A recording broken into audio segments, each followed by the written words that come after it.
साथियों नमस्कार। आज हम पढ़ेंगे भूगोल की पुस्तक कक्षा 10 की समकालीन भारत 2 का पहला चैप्टर संसाधन एवं विकास। क्या आप उन वस्तुओं के नाम बता सकते हैं जो गांव और शहरों में हमारे जीवन को आराम पहुंचाते हैं? ऐसी वस्तुओं की एक सूची तैयार करें और इनको बनाने में प्रयोग होने वाले पदार्थों का नाम बताएं। हमारे पर्यावरण में उपलब्ध प्रत्येक वस्तु जो हमारी आवश्यकताओं को पूरा करने में प्रयुक्त की जा सकती है और जिसको बनाने के लिए प्रौद्योगिकी उपलब्ध है, जो आर्थिक रूप से संभाव्य और सांस्कृतिक रूप से मान्य है, एक संसाधन है। हमारे पर्यावरण में उपलब्ध वस्तुओं की रूपांतरण प्रक्रिया प्रकृति, प्रौद्योगिकी और संस्थाओं के पारस्परिक क्रियात्मक संबंध में निहित है। मानव प्रौद्योगिकी द्वारा प्रकृति के साथ क्रिया करते हैं और अपने आर्थिक विकास की गति को तेज करने के लिए संस्थाओं का निर्माण करते हैं। अब हम देखेंगे फिगर में मानव, भौतिक पर्यावरण, प्रकृति, संस्थाएं, प्रौद्योगिकी। आप देख रहे हैं प्रकृति, प्रौद्योगिकी और संस्थाओं के मध्य अंतर संबंध। क्या आप भी अन्य बहुत से लोगों की तरह संसाधनों को प्राकृतिक उपहार समझते हैं? ऐसा नहीं है। संसाधन मानवीय क्रियाओं का परिणाम है। मानव स्वयं संसाधनों का महत्वपूर्ण हिस्सा है। वे पर्यावरण में पाए जाने वाले पदार्थों को संशोधनों में परिवर्तित करते हैं तथा उन्हें प्रयोग करते हैं। इन संसाधनों का वर्गीकरण निम्न प्रकार से किया जा सकता है। उत्पत्ति के आधार पर जैव और अजैव, समाप्यता के आधार पर नवीकरण योग्य और अनवीकरण योग्य, स्वामित्व के आधार पर व्यक्तिगत, सामुदायिक, राष्ट्रीय और अंतर्राष्ट्रीय, विकास के स्तर के आधार पर संभावी, विकसित भंडार और संचित कोष। संसाधन प्राकृतिक और मानवीय। प्राकृतिक में नवीकरण योग्य, अनवीकरण योग्य। नवीकरण योग्य में सतत जैव, सतत अथवा प्रवाह जैसे पवन, जल। जैव में प्राकृतिक वनस्पति, वन्यजीव, प्राकृतिक वनस्पति यानी वन और उसमें रहने वाले वन्यजीव। अनवीकरण योग्य में पुनः चक्रीय, अचक्रीय। पुनः चक्रीय में धातु, अचक्रीय में जीवाश्म ईंधन। मानवीय में देखें तो संरचनाएं एवं संस्थाएं, मात्रा एवं गुणवत्ता। तो ये हैं संसाधनों का वर्गीकरण, जिनमें हमने देखा प्राकृतिक में नवीकरण योग्य, अनवीकरण योग्य। नवीकरण में सतत, सतत अथवा प्रवाह जैसे पवन और जल।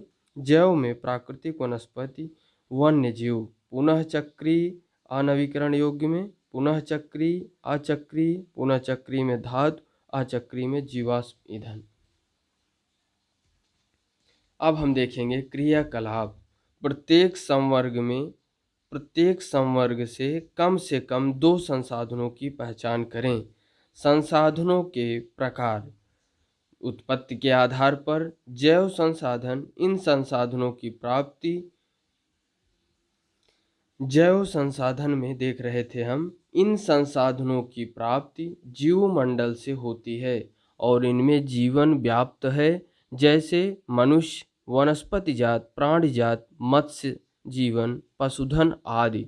अजैव संसाधन में वे सारे संसाधन जो निर्जीव वस्तुओं से बने हैं अजैव संसाधन कहलाते हैं। उदाहरणार्थ चट्टानें और धातुएं।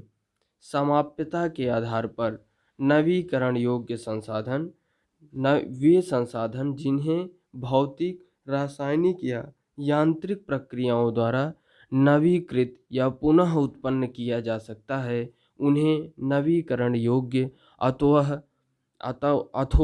पुनः पूर्ति योग्य संसाधन कहा जाता है। उदाहरणार्थ सौर तथा पवन ऊर्जा, जल, वन, व वन्य जीवन।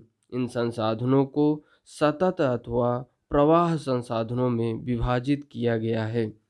अनवीकरण योग्य संसाधन में इन संसाधनों का विकास एक लंबे भूवैज्ञानिक अंतराल में होता है। खनिज और जीवाश्म ईंधन इस प्रकार के संसाधनों के उदाहरण हैं। इनके बनने में लाखों वर्ष लग जाते हैं। इनमें से कुछ संसाधन जैसे धातुएं पुनः चक्रीय हैं और कुछ संसाधन जैसे जीवाश्म ईंधन अचक्रीय हैं। वह एक बार के प्रयोग के साथ ही खत्म हो जाते हैं। स्वामित्व के आधार पर व्यक्तिगत संसाधन निजी व्यक्तियों के स्वामित्व में भी होते हैं। बहुत से किसानों के पास सरकार द्वारा आवंटित भूमि होती है, जिसके बदले में वे सरकार को लगान चुकाते हैं। गांव में बहुत से लोग भूमि के स्वामी भी होते हैं और बहुत से लोग भूमिहीन होते हैं। शहरों में लोग भूखंड, घरों व अन्य जायदाद के मालिक होते हैं। बाग, चारागाह, तालाब और कुओं का जल आदि संसाधनों के निजी स्वामित्व के कुछ उदाहरण हैं। अपने परिवार के संसाधनों की एक सूची तैयार कीजिए। इसके आगे हम देखें सामुदायिक स्वामित्व वाले संसाधन। ये संसाधन समुदाय के सभी सदस्यों को उपलब्ध होते हैं। गांव की शामिलात भूमि यानी चारण भूमि, श्मशान भूमि, तालाब इत्यादि, ये सभी सामुदायिक स्वामित्व वाले संसाधन हैं। और नगरीय क्षेत्र के सार्वजनिक पार्क, पिकनिक स्थल और खेल के मैदान वहाँ रहने वाले सभी लोगों के लिए उपलब्ध हैं। राष्ट्रीय संसाधन। तकनीकी तौर पर देश में पाए जाने वाले सारे संसाधन राष्ट्रीय हैं। देश की सरकार को कानूनी अधिकार है कि वह व्यक्तिगत संसाधनों को भी आम जनता के हित में अधिग्रहित कर सकती है। आपने देखा होगा कि सड़कें, नहरें और रेल लाइनें व्यक्तिगत स्वामित्व वाले खेतों में बनी हुई हैं। शहरी विकास प्राधिकरणों को सरकार ने भूमि अधिग्रहण का अधिकार दिया हुआ है। सारे खनिज पदार्थ, जल संसाधन, वन, वन्य जीवन, राजनीतिक सीमाओं के अंदर सारी भूमि और 12 समुद्री मील 22.2 किलोमीटर तथा महासागरीय क्षेत्र, भूभागीय समुद्र व इसमें पाए जाने वाले संसाधन राष्ट्र की संपदा हैं। अब हम देखेंगे अंतर्राष्ट्रीय संसाधन। अंतर्राष्ट्रीय संसाधन में कुछ अंतर्राष्ट्रीय संस्थाएं संसाधनों को नियंत्रित करती हैं। तटरेखा से 200 समुद्री मील की दूरी अपवर्जक आर्थिक क्षेत्र यानी ECZ इकोनॉमिकल जोन में आता है। से अपवर्जक आर्थिक क्षेत्र से परे खुले महासागरीय संसाधनों पर किसी देश का अधिकार नहीं है। इन संसाधनों को अंतर्राष्ट्रीय संस्थाओं की सहमति के बिना उपयोग नहीं किया जा सकता। क्या आप जानते हैं कि भारत के पास अपवर्जक आर्थिक क्षेत्र से दूर हिंद महासागर की तलहटी से मैंगनीज ग्रंथियों का खनन करने का अधिकार है। कुछ अन्य अंतर्राष्ट्रीय संसाधनों की पहचान करें। विकास के स्तर के आधार पर संभावी संसाधन। यह वे संसाधन हैं जो किसी प्रदेश में विद्यमान होते हैं परंतु इनका उपयोग नहीं किया गया है। उदाहरण के तौर पर भारत के पश्चिमी भाग, विशेषकर राजस्थान और गुजरात में पवन और सौर ऊर्जा संसाधनों की अपार संभावना है, परंतु इनका सही ढंग से विकास नहीं हुआ। अब हम देखेंगे विकसित संसाधन। वे संसाधन जिनका सर्वेक्षण किया जा चुका है और उनके उपयोग की गुणवत्ता और मात्रा निर्धारित की जा चुकी है, विकसित संसाधन कहलाते हैं। संसाधनों का विकास प्रौद्योगिकी और उनकी संभाव्यता के स्तर पर निर्भर करता है। भंडार। पर्यावरण में उपलब्ध वे पदार्थ जो मानव की आवश्यकताओं की पूर्ति कर सकते हैं परंतु उपयुक्त प्रौद्योगिकी के अभाव में उसकी पहुंच से बाहर हैं। भंडार में शामिल हैं, उदाहरण के लिए जल, दो गैसों हाइड्रोजन और ऑक्सीजन का यौगिक है। हाइड्रोजन ऊर्जा का मुख्य स्रोत बन सकता है, परंतु इस उद्देश्य से इसका प्रयोग करने के लिए हमारे पास उन्नत तकनीकी ज्ञान नहीं है। संचित कोष, यह संसाधन भंडार का ही हिस्सा है, जिन्हें उपलब्ध तकनीकी ज्ञान की सहायता से प्रयोग में लाया जा सकता है, परंतु इनका उपयोग अभी आरंभ नहीं हुआ है। इनका उपयोग भविष्य में आवश्यकता पूर्ति के लिए किया जा सकता है। नदियों के जल को विद्युत पैदा करने में प्रयुक्त किया जा सकता है, परंतु वर्तमान समय में इसका उपयोग सीमित पैमाने पर ही हो रहा है। इस प्रकार बांधों में जल, वन आदि संचित कोष हैं, जिनका उपयोग भविष्य में किया जा सकता है। क्रियाकलाप में देखें, अपने आसपास के क्षेत्र में पाए जाने वाले भंडार और संचित कोष को संचित कोष संसाधनों की एक सूची तैयार कीजिए। अब हम देखेंगे संसाधनों का विकास। संसाधन जिस प्रकार मनुष्य के जीवन यापन के लिए अति आवश्यक हैं, उसी प्रकार जीवन की गुणवत्ता बनाए रखने के लिए भी महत्वपूर्ण है। ऐसा विश्वास किया जाता था कि संसाधन प्रकृति की देन है, परिणाम स्वरूप मानव ने इनका अंधाधुंध उपयोग किया है, जिससे निम्नलिखित मुख्य समस्याएं पैदा हो गईं। कुछ व्यक्तियों के लालचवश संसाधनों का ह्रास, संसाधन समाज के कुछ ही लोगों के हाथ में आ गए, जिससे समाज दो हिस्सों, संसाधन संपन्न एवं संसाधनहीन अर्थात अमीर और गरीब में बंट गया। संसाधनों के अंधाधुंध शोषण से वैश्विक पारिस्थितिकीय संकट पैदा हो गया, जैसे भूमंडलीय तापन, ओजोन परत अवक्षय, पर्यावरण प्रदूषण और भूमि निम्नीकरण आदि है। क्रियाकलाप में यदि हम देखें तो क्रियाकलाप में है, कल्पना करें कि तेल संसाधन खत्म होने पर इनका हमारी जीवन शैली पर क्या प्रभाव होगा। घरेलू और कृषि संबंधित अपशिष्ट को पुनः चक्रण करने के बारे में लोगों के विचार जानने के लिए अपने मोहल्ले अथवा गांव में एक सर्वेक्षण करें। लोगों से प्रश्न पूछें कि उनके द्वारा उपयोग में लाए जाने वाले संसाधनों के बारे में वे क्या सोचते हैं। अपशिष्ट और उसके उपयोग के बारे में उनका क्या विचार है। अपने परिणाम को समुचित चित्र तैयार करें।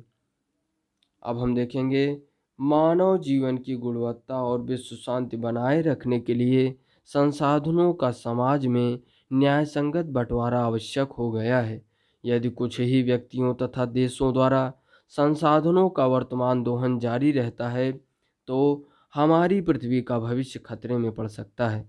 इसलिए हर तरह के जीवन का अस्तित्व बनाए रखने के लिए संसाधनों के उपयोग की योजना बनाना अति आवश्यक है।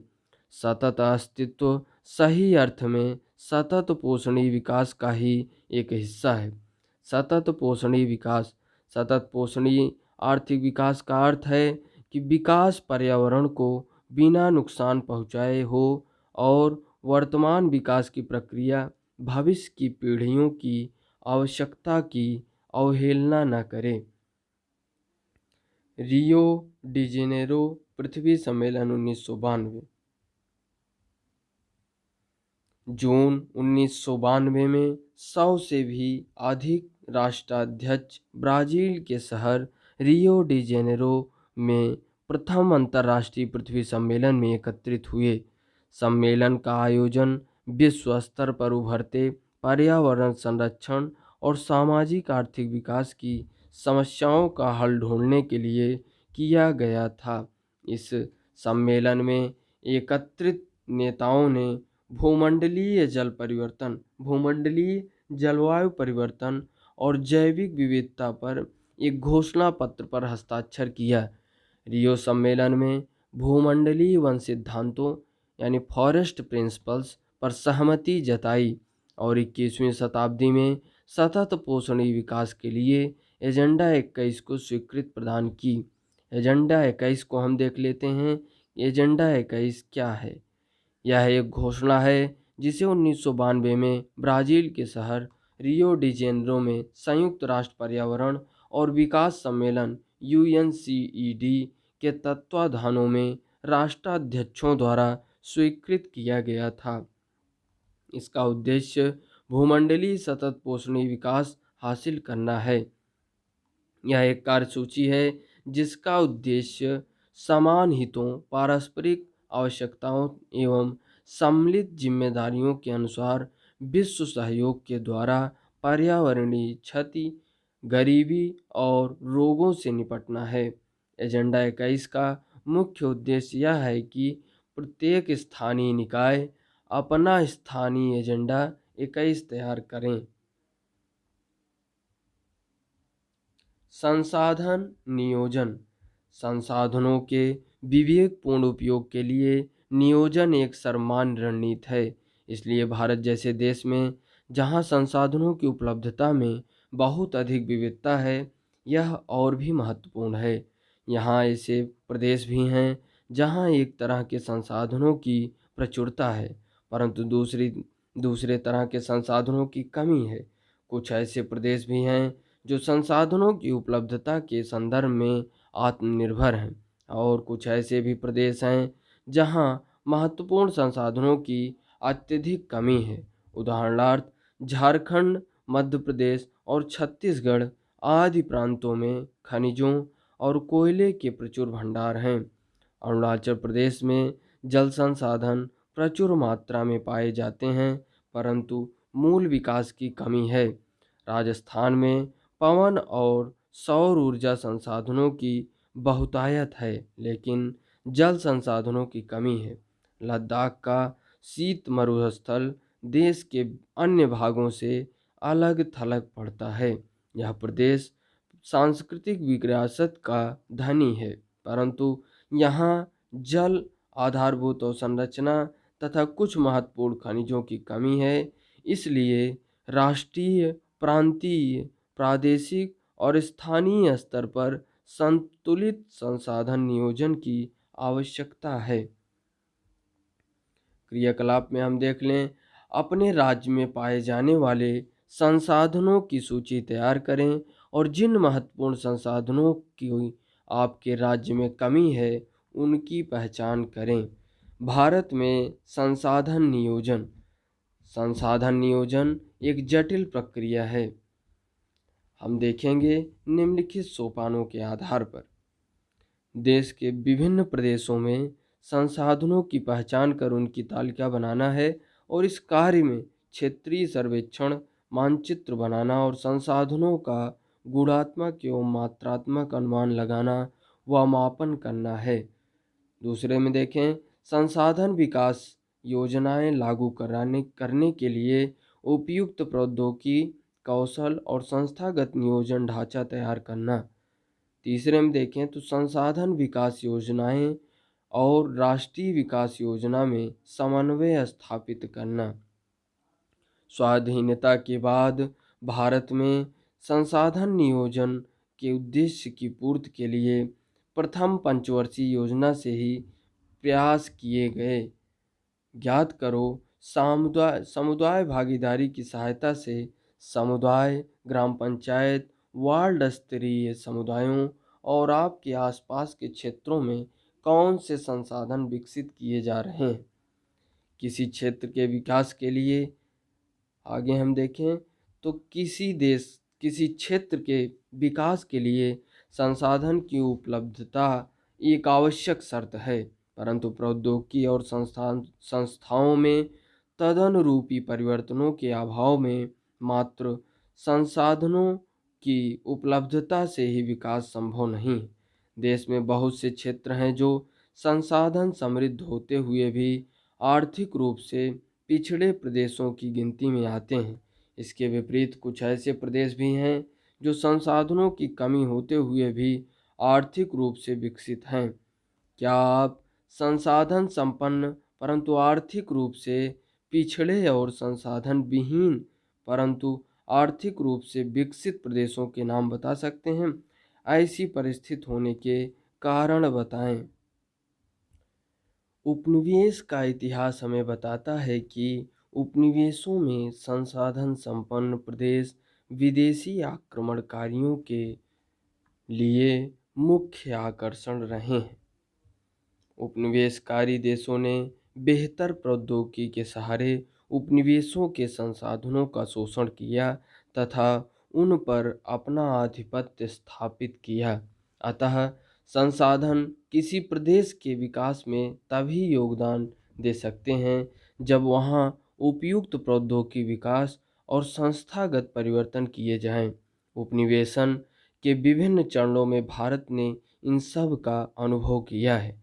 अतः भारत में विकास सामान्यतः तथा संसाधन विकास लोगों के मुख्यतः संसाधनों की उपलब्धता पर ही आधारित नहीं था, बल्कि इसमें प्रौद्योगिकी, मानव संसाधन की गुणवत्ता और ऐतिहासिक अनुभव का भी योगदान रहा है।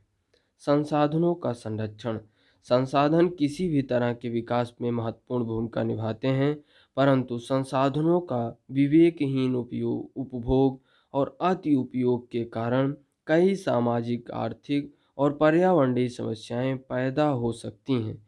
इन समस्याओं से बचाव के लिए विभिन्न स्तरों पर संसाधनों का संरक्षण आवश्यक है।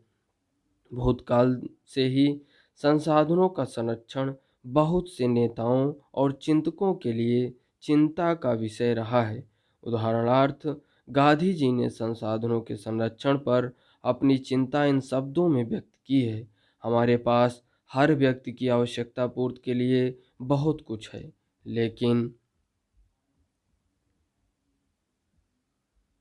लेकिन किसी के लालच की संतुष्टि के लिए नहीं। अर्थात हमारे पास पेट भरने के लिए बहुत है, लेकिन पेटी भरने के लिए नहीं। उनके अनुसार विश्व स्तर पर संसाधन ह्रास के लिए लालची और स्वार्थी व्यक्ति तथा आधुनिक प्रौद्योगिकी की शोषणात्मक प्रवृत्ति जिम्मेदार है। वे अत्यधिक उत्पादन के विरुद्ध थे और इसके स्थान पर अधिक बड़े जनसमुदाय द्वारा उत्पादन के पक्षधर थे। अंतर्राष्ट्रीय स्तर पर व्यवस्थित तरीके से संसाधन संरक्षण की वकालत 1968 में क्लब ऑफ रोम ने की। तत्पश्चात 1974 में सुमेसर ने अपनी पुस्तक स्मॉल इज ब्यूटीफुल में इस विषय पर गांधी जी के दर्शन की एक बार फिर से पुनरावृत्ति की है। 1974 में सुमेसर ने अपनी पुस्तक स्मॉल इज ब्यूटीफुल में इस विषय पर गांधी जी के दर्शन की एक बार फिर से पुनरावृत्ति की है। 1987 में ब्रुंडलैंड आयोग रिपोर्ट द्वारा वैश्विक स्तर पर संसाधन संरक्षण में मूलाधार योगदान किया गया। इस रिपोर्ट ने सतत पोषणीय विकास की संकल्पना प्रस्तुत की और संसाधन संरक्षण की वकालत की। यह रिपोर्ट बाद में हमारा साझा भविष्य, आवर कॉमन फ्यूचर शीर्षक से पुस्तक के रूप में प्रकाशित हुई। इस संदर्भ में एक और महत्वपूर्ण योगदान रियो डी जेनेरो, ब्राजील में 1992 में आयोजित पृथ्वी सम्मेलन द्वारा किया गया। भू संसाधन। हम भूमि पर रहते हैं, इसी प्रकार अनेकों आर्थिक क्रियाकलाप करते हैं और विभिन्न रूपों में इसका उपयोग करते हैं। अतः भूमि एक बहुत महत्वपूर्ण प्राकृतिक संसाधन है। प्राकृतिक वनस्पति, वन्य जीवन, मानव जीवन, आर्थिक क्रियाएं, परिवहन तथा संचार, स्वास्थ्य भूमि पर ही आधारित है। परंतु भूमि एक सीमित संसाधन है, इसलिए उपलब्ध भूमि का विभिन्न उद्देश्यों के लिए उपयोग सावधानी और योजनाबद्ध तरीके से होना चाहिए। भारत में भूमि पर विभिन्न प्रकार की भू-आकृतियां जैसे पर्वत, पठार, मैदान और द्वीप पाए जाते हैं। लगभग 43% भू क्षेत्र मैदान हैं, जो कृषि और उद्योग के विकास के लिए सुविधाजनक हैं। पर्वत पूरे भूक्षेत्र के 30% भाग पर विस्तृत है। वे कुछ 12मासी नदियों के प्रवाह को सुनिश्चित करते हैं, पर्यटन विकास के लिए अनुकूल परिस्थितियां प्रदान करता है और पारिस्थितिकी के लिए महत्वपूर्ण है। देश के क्षेत्रफल का लगभग 27% हिस्सा पठारी क्षेत्र है। इस क्षेत्र में खनिजों, जीवाश्म ईंधन और वनों का अपार संचय कोष है। पठार में आप देख रहे हैं, पठार में आप देखेंगे 27% हिस्सा, मैदान 43% और पर्वत 30%। मुख्य भू आकृतियों के अंतर्गत क्षेत्र आप देख रहे हैं।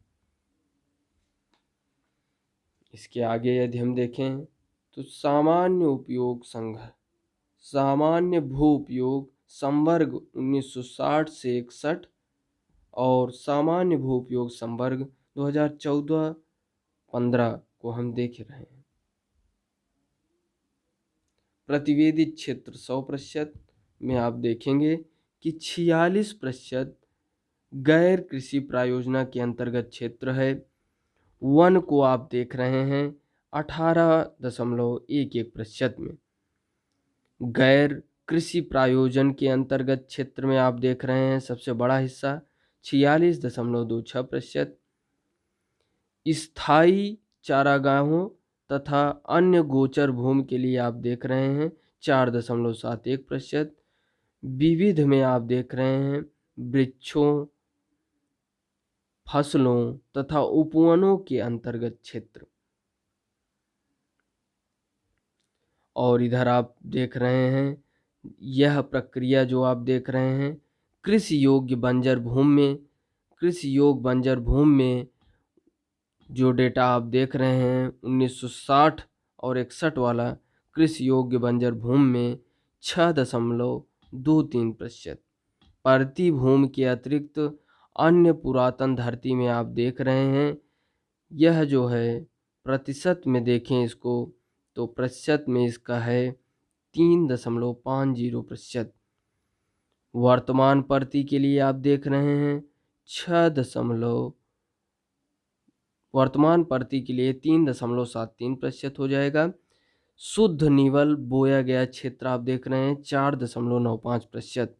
अब यही डेटा 2014-15 में देखें तो गैर कृषि प्रायोजनों के लिए यही 45% हो गया अंतर्गत क्षेत्र। वन के लिए आप देख रहे हैं 23.3%, वन का भू क्षेत्र बढ़ा है। बंजर तथा कृषि अयोग्य भूमि के लिए आप देख रहे हैं 4% क्षेत्र और यह पहले 6.23 था। 2014-15 का डेटा में 4% है। और विविध वृक्ष फसलों तथा उपवनों के अंतर्गत आप क्षेत्र में देख रहे हैं कि इसके अंतर्गत 1% क्षेत्र आ रहा है जो पहले 1.5% था। वर्तमान परती में आप देखें तो वर्तमान परती में 4.9%। कृषि योग्य बंजर भूमि में आप देखेंगे कृषि योग्य और बंजर भूमि में 4%, जबकि बंजर तथा कृषि अयोग्य भूमि में 5.5%। जबकि 2011 1960-61 में आप देखेंगे कि 18% था। अब यह घटकर बंजर तथा कृषि अयोग्य भूमि 5.5% ही रह गया। कृषि योग्य बंजर भूमि 4% है, जबकि बंजर तथा कृषि अयोग्य भूमि 5.5% है। नए डेटा 2014-15 में। वर्तमान परती को आप देख ही लिए 4.9%। शुद्ध बोया गया क्षेत्र आप देख लें तो 8.7%।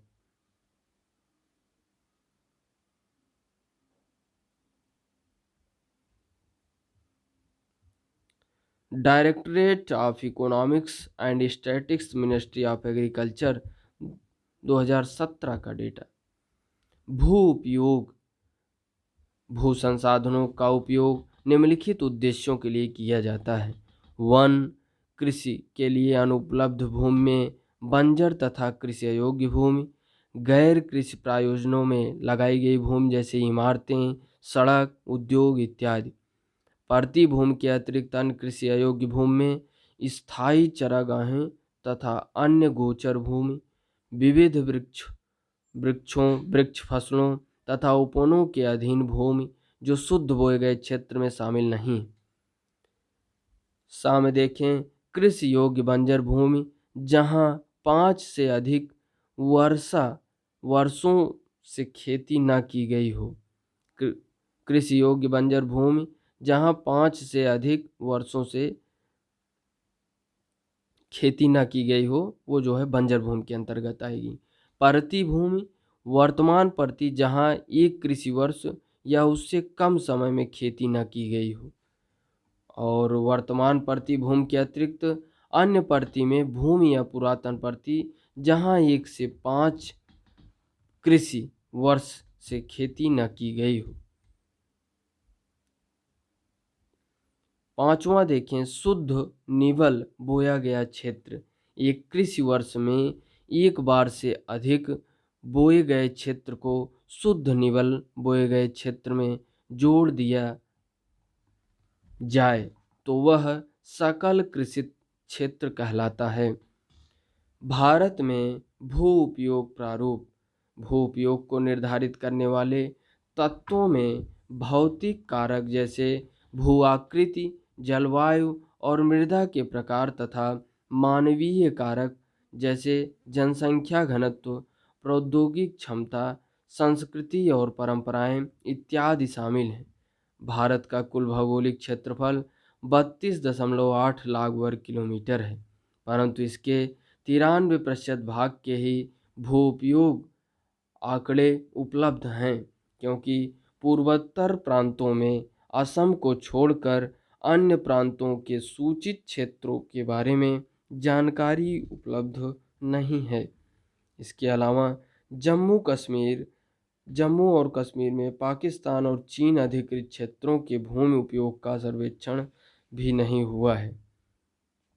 क्रियाकलाप में देखें तो भू उपयोग के 2 वृत्त चित्रों जिनका अभी हम लोगों ने अवलोकन किया, 1960 से 61 और 2014-15 के बीच शुद्ध निवल बोए गए क्षेत्र और वनों के अंतर्गत भूमि में बहुत सीमित परिवर्तन ही क्यों आया। स्थायी चारागाहों के अंतर्गत भी भूमि कम हुई है। पशुधन की इतनी बड़ी संख्या के लिए चारा उपलब्ध कराने में कैसे समर्थ होंगे और इसके क्या परिणाम होंगे।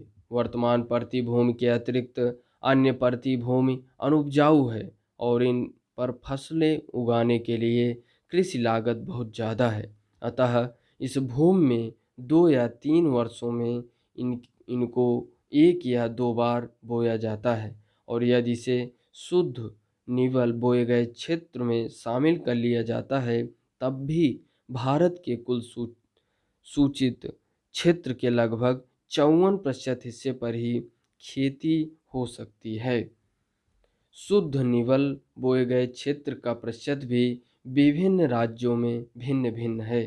पंजाब और हरियाणा में 80% भूमि पर खेती होती है, परंतु अरुणाचल प्रदेश, मिजोरम, मणिपुर और अंडमान निकोबार द्वीप समूह में 10% से भी कम क्षेत्र बोया जाता है।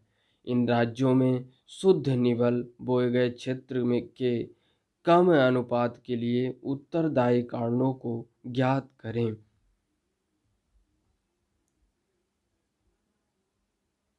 हमारे देश में राष्ट्रीय वन नीति 1952 द्वारा निर्धारित वनों के अंतर्गत 33% भौगोलिक क्षेत्र वांछित हैं, जिसकी तुलना में वन के अंतर्गत क्षेत्र काफ़ी कम हैं।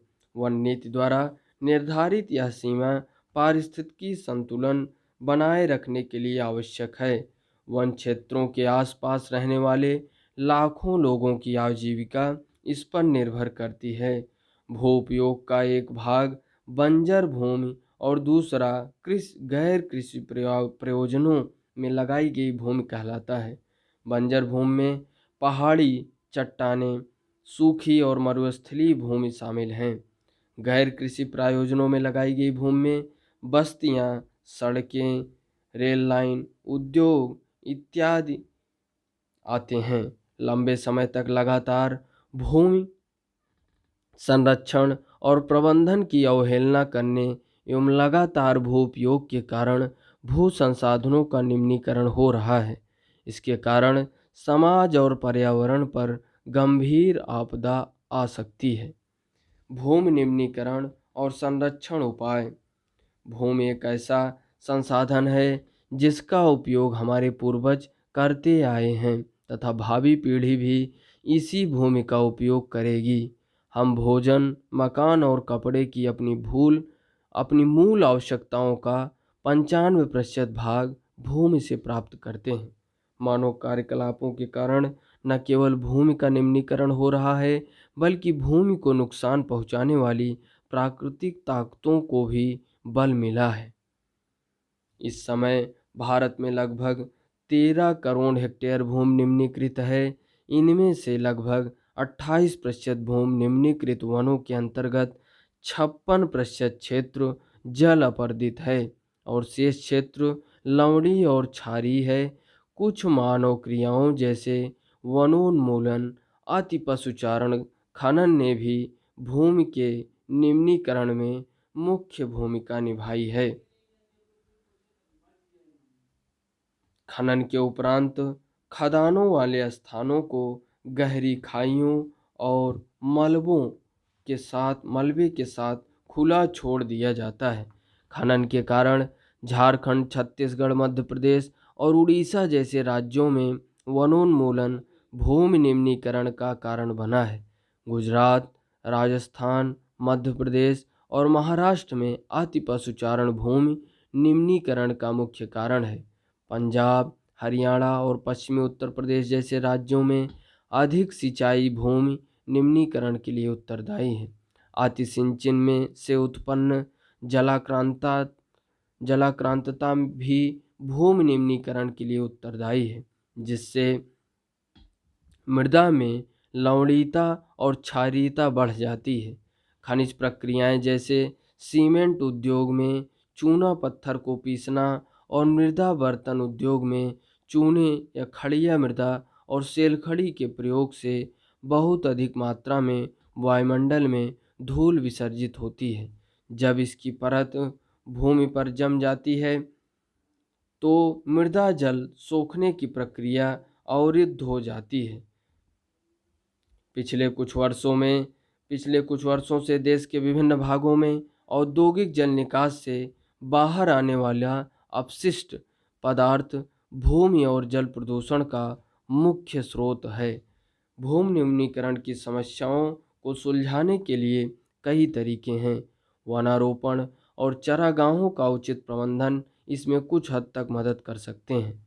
पेड़ों की रक्षक मेखला यानी शेल्टर बेल्ट, पशुचारण नियंत्रण और रेतीले टीलों को कांटेदार झाड़ियाँ लगाकर स्थिर बनाने की प्रक्रिया से भी भूमि कटाव की रोकथाम शुष्क क्षेत्रों में की जा सकती है। बंजर भूमि के उचित प्रबंधन, खनन नियंत्रण और औद्योगिक जल को परिष्करण के पश्चात विसर्जित करके जल और भूमि प्रदूषण को कम किया जा सकता है। मृदा संसाधन। मिट्टी अथवा मृदा सबसे महत्वपूर्ण नवीकरण योग्य प्राकृतिक संसाधन है। यह पौधों के विकास का माध्यम है जो पृथ्वी पर विभिन्न प्रकार के जीवों का पोषण करती है। मृदा एक जीवंत तंत्र है। कुछ सेंटीमीटर गहरी मृदा बनने में लाखों वर्ष लग जाते हैं। मृदा बनने की प्रक्रिया में उच्चावच, जनक शैल अथवा संस्तर शैल, जलवायु, वनस्पति और अन्य जैव पदार्थ और समय मुख्य कारक हैं। आप देख रहे हैं ऊपरी संस्तर की मृदा, उपमृदा, अपक्षयित चट्टानें, बालू, गाद, सिल्ट व मृत्तिका। आधा स्तरीय अपक्षयित आधारी चट्टानें, अपक्षय रहित आधारित चट्टानें। आप देख रहे हैं मृदा परिच्छेदिका।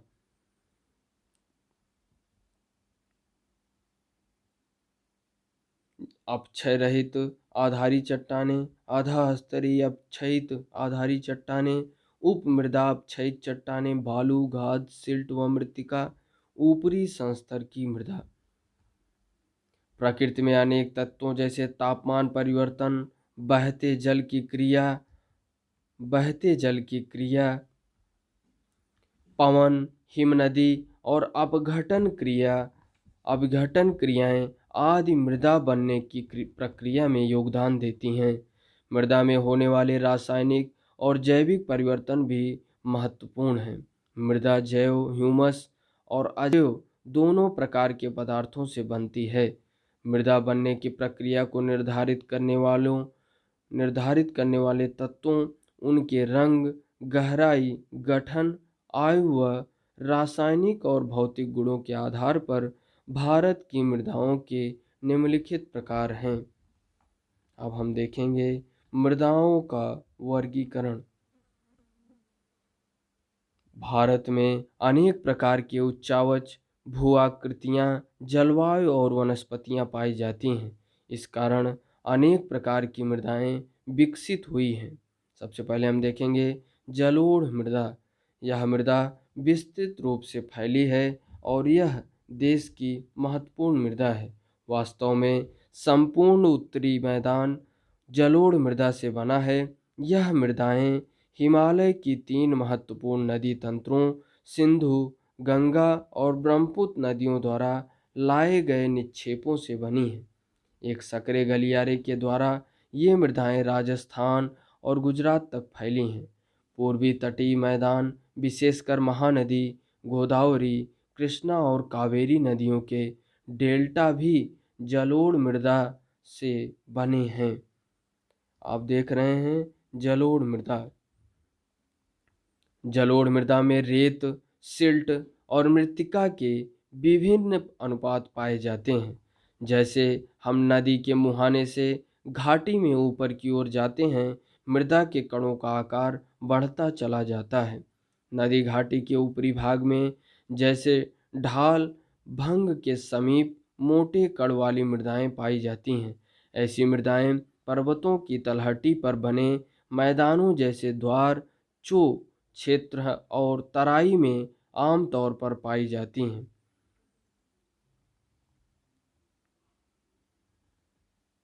कणों के आकार या घटकों के अलावा मृदाओं की पहचान उनकी आयु से भी होती है। आयु के आधार पर जलोढ़ मृदाएं 2 प्रकार की होती हैं।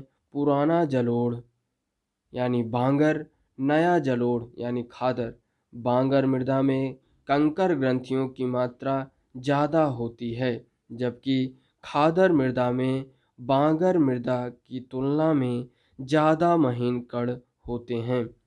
खादर यानी नया जलोढ़, बांगर यानी पुराना जलोढ़।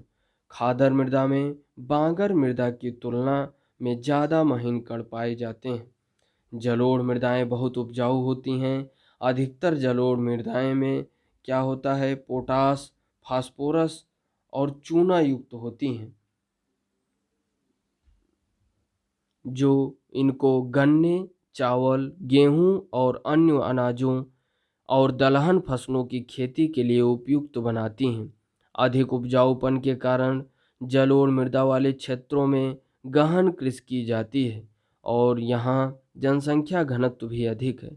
सूखे क्षेत्रों की मृदाएं अधिक क्षारीय होती हैं।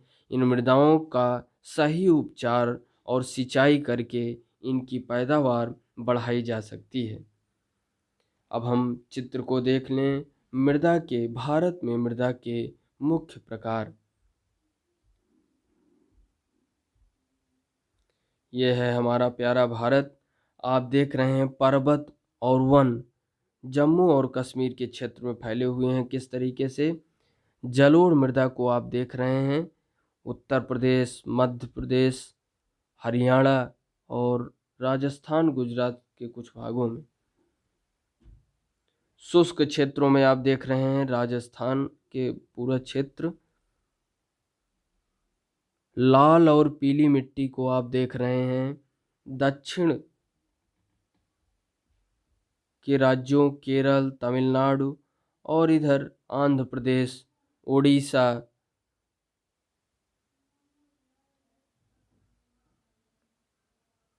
लेटेराइट में आप देखेंगे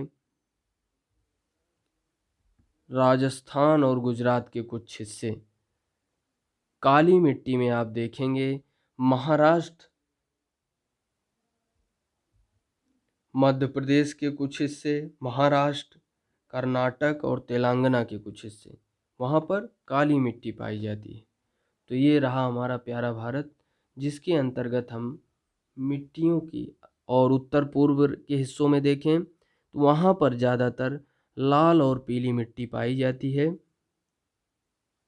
और कुछ हिस्सों में जलोढ़ मिट्टी पाई जाती है, कुछ हिस्से असम और पश्चिम बंगाल।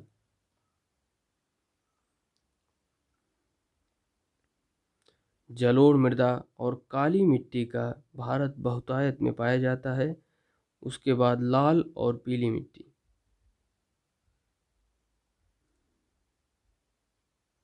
अब हम देखेंगे काली मृदा। इन मृदाओं का रंग काला है और इन्हें रेगुर मृदाएं भी कहा जाता है। काली मृदा कपास की खेती के लिए उचित समझी जाती है और काली कपास मृदा के नाम से भी जाना जाता है। यह माना जाता है कि जलवायु और जनक शैलों ने काली मृदा के बनने में महत्वपूर्ण योगदान दिया है। इस प्रकार की मृदाएं दक्कन पठार यानी बेसाल्ट क्षेत्र के उत्तर पश्चिमी भागों में पाई जाती हैं और लावा जनक शैलों से बनी हैं। ये मृदाएं महाराष्ट्र, सौराष्ट्र, मालवा, मध्य प्रदेश और छत्तीसगढ़ के पठार पर पाई जाती है और दक्षिण पूर्वी दिशा में गोदावरी और कृष्णा नदियों की घाटियों तक फैली है। आप देख रहे हैं काली मृदा का चित्र। काली मृदा बहुत महीन कणों अर्थात मृत्तिका से बनी है। इसकी नमी धारण करने की क्षमता बहुत अधिक होती है। इसके अलावा ये मृदाएं कैल्शियम कार्बोनेट, मैग्नीशियम, पोटास और चूने जैसे पौष्टिक तत्वों से परिपूर्ण होती हैं, परंतु इनमें फास्फोरस की मात्रा कम होती है। गर्म और शुष्क मौसम में इन मृदाओं में गहरी दरारें पड़ जाती हैं, जिससे इनमें अच्छी तरह वायु मिश्रण हो जाता है।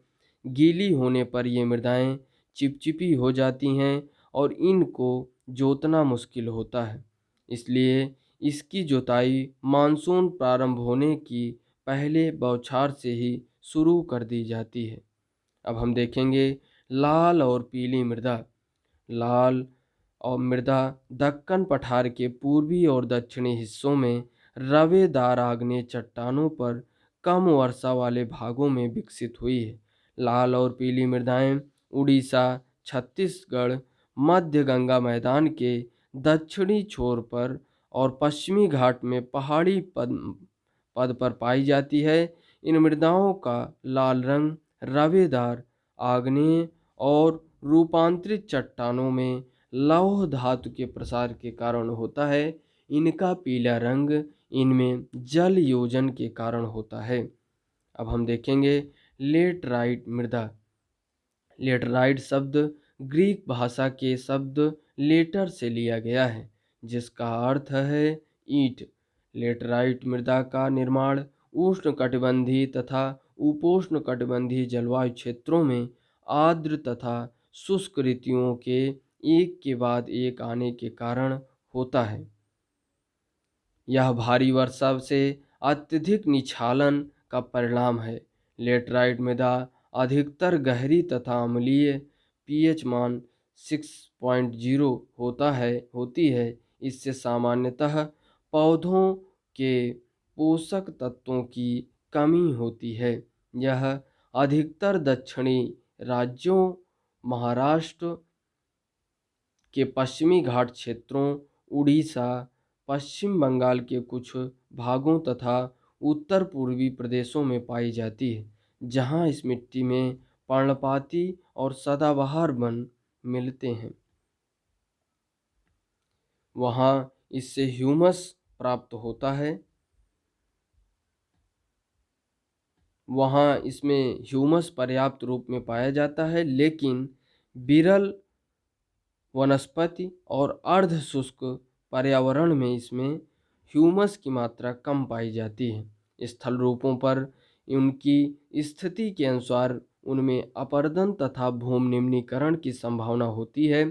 मृदा संरक्षण की उचित तकनीक अपनाकर इन मृदाओं पर कर्नाटक, केरल और तमिलनाडु में चाय और कॉफ़ी उगाई जाती है।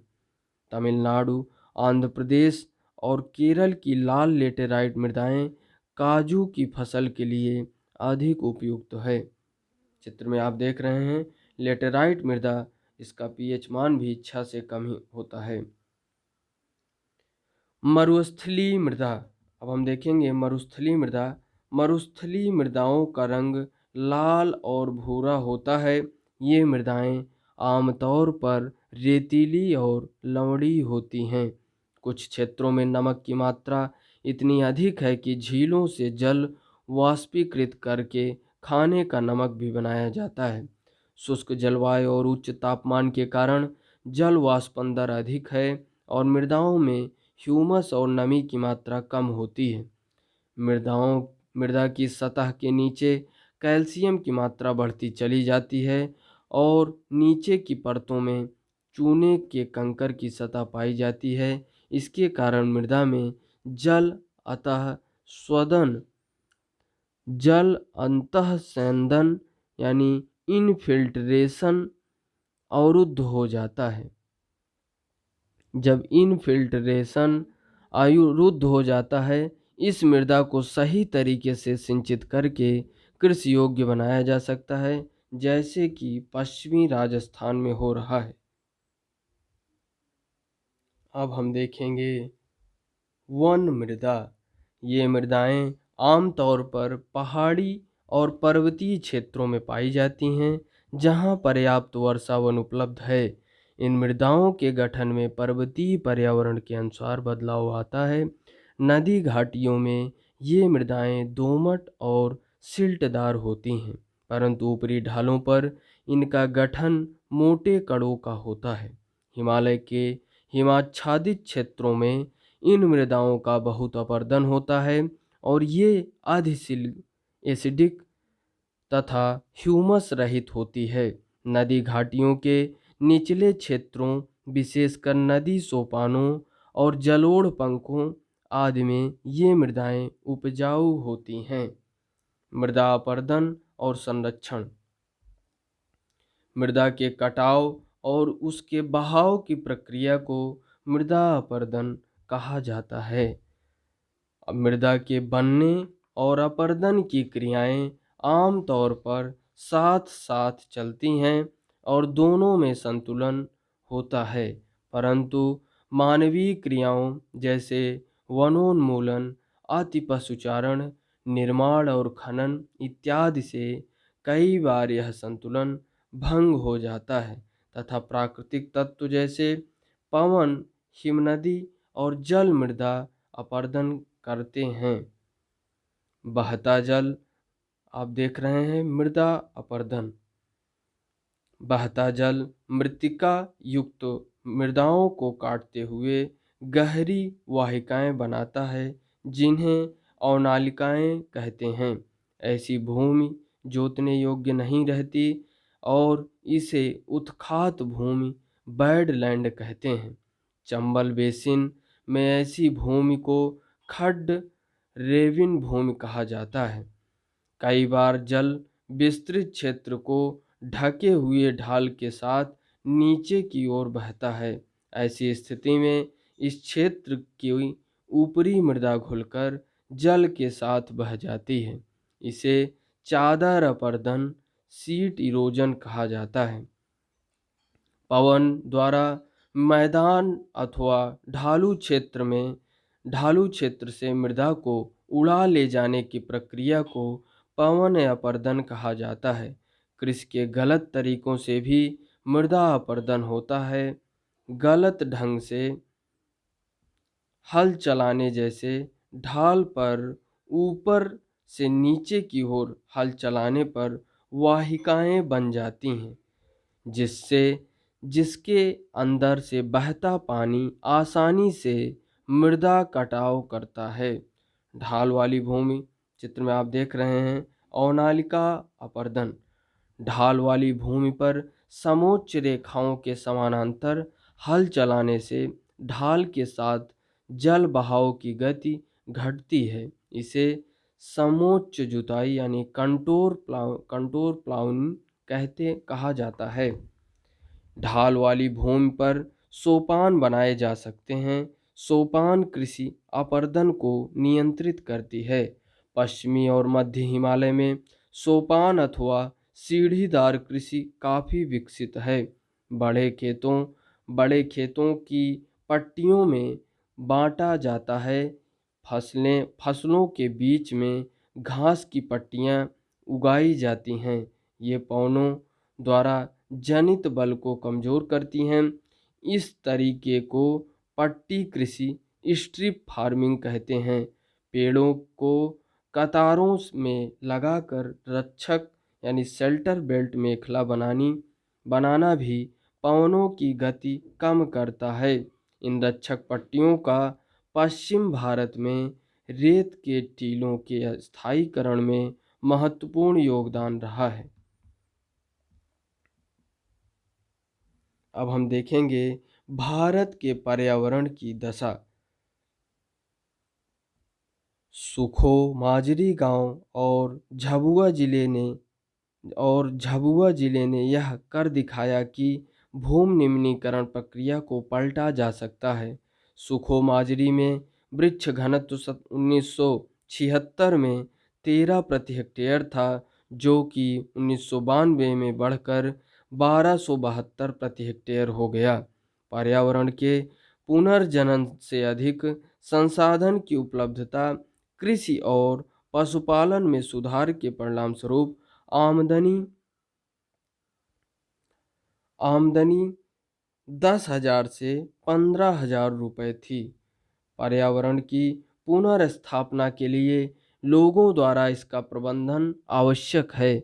मध्य प्रदेश सरकार ने लोगों को स्वयं फैसला लेने का अधिकार दिया और वे प्रदेश की 29 लाख हेक्टेयर भूमि, भारत का लगभग 1% क्षेत्रफल को जल विभाजक प्रबंधन द्वारा हरा भरा बना रहे हैं। आप देख रहे हैं चित्र में किस तरीके से citizens fifth report, centre for science and environment, CSE नई दिल्ली का एक चित्र है। देखिए, हे भगवान, अभी तक भ्रम है। समुदाय ठेकेदार नौकरशाह निक, भारत सरकार परियोजना। किस तरीके से पुल का निर्माण हो रहा है। तो यह चैप्टर हमारा रहा, जिसमें हमने देखा सभी प्रकार की मिट्टियों के बारे में, जलोढ़ मृदा, काली मृदा, लेटराइट मृदा, वन मृदा, मृदा अपर्दन और संरक्षण को देखा। मृदा संसाधन किस तरीके से होते हैं, मृदाओं का वर्गीकरण तो हमने देखा ही, और भू उपयोग की चीज़ें, भूमि निम्नीकरण और संरक्षण के उपाय, भू संसाधन नियोजन, भारत में संसाधन नियोजन किस तरीके से हो रहा है, एजेंडा 21 और सतत पोषणीय विकास, रियो डी जेनेरियो सम्मेलन की चर्चा। तो ये रहा हमारा संसाधन एवं विकास। धन्यवाद। जय हिंद।